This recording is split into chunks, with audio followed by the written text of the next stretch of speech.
How to log into MetaMask account. Hey, what's up guys? Welcome back to our YouTube channel and let's get started. First thing first, make sure that you have installed MetaMask in your device. Once done, launch it. Tap on Get Started.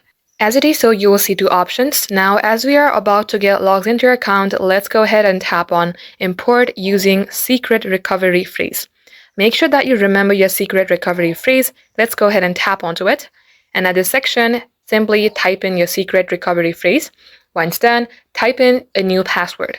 Once done, under Confirm Password box, retype in your new password. Make sure that this is at least 8 characters. And if you would like to unlock with Face ID, toggle that on. If not, simply tap on Import. Now make sure that your secret recovery phrase is correct in order to get logged into your account. If you're successful, you will be able to see the dashboard of your account. And just like so, this is how you can do it. So guys, thank you all for watching the video till the very end. If it had helped you in any ways, don't forget to like, share, and subscribe.